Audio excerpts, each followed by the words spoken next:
Magandang umaga mga ka-happy hour. Narito ang mga balita para sa MBC TV Network News Update 9 AM edition.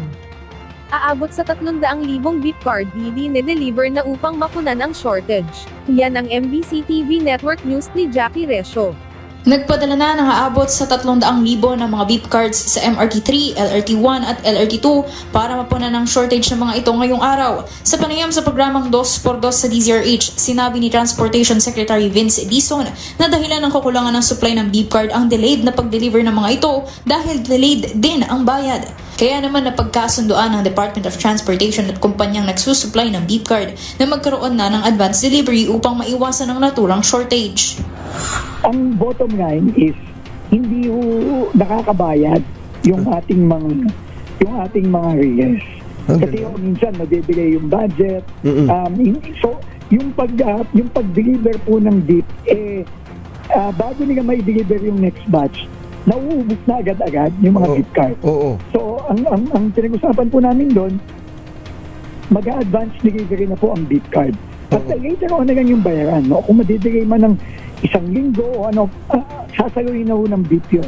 Bukod sa delayed delivery, nakikita rin dahilan sa shortage ni Secretary Dizon ang pag-hoard ng mga beep card ng mga sindikato at ibinebenta ito ng mas mahal. Dahil din kasi sa delay ng delivery, ang nangyayari din kasi, yung mga kababayan nating iba na medyo masyado magagaling. Enterprising. Nananamantala, o yung mga enterprising nating kababayan, nag-hoard. Tama. Tapos binibenta nila times 10. Parang mga scalper sa basketball. Ganun na nga. Yung po talaga. Magaling minsan ng Pilipino sa ganyan. Ayon kay Dizon, sila'y nakikipag-ugnayan na sa PNP at SAIC upang mahuli sa mga istasyon ang mga anyay manlulokong nagbebenta ng beep card sa halagang 300 pesos kada piraso. Makikipag-usap rin aniya ang DOTR sa mga online selling platforms para matigil na rin ang bentahan online ng mga beep cards. Para sa MBC TV Network News, ito si Jackie Resio ng DZRH, una sa Pilipinas, una sa Pilipino.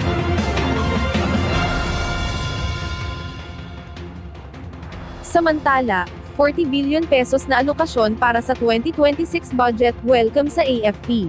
Welcome sa Armed Forces of the Philippines ang karagdagang pondo na kanilang matatanggap sa ilalim ng panukalang pambansang budget para sa susunod na taon. Ayon kay AFP spokesperson Colonel Francel Margaret Padilla, higit pa sa mga numero sa papel ang naturang panukalang pondo, dahil ito'y gagamitin para sa nagpapatuloy na modernisasyon sa kanilang hanay. Isaan niya itong malinaw na patutuon ng mga hakbangin na protektahan ang soberanya sa gitna ng tumitinding geopolitical tension lalo na sa West Philippine Sea. Mapatatatag din ito ani Padilla ang matibay na suportang ibinibigay sa mga kawal ng bayan sa nakalipas na mga panahon, gayon din ay mapalalakas pa ang pagpapatupad ng Comprehensive Archipelagic Defense Concept. Dito, mapalalakas pa ng AFP ang kanilang kakayahan sa lupa, dagat, himpapawid, at maging sa cyberspace, kaya't makatitiyak ang taong bayan na gagamitin nila sa tama ang bawat sentimo nito. At yan ang mga balita para sa MBC TV Network News Update 9 AM edition. Abangan ang mga susunod na balitaan mamaya para sa 10 AM edition.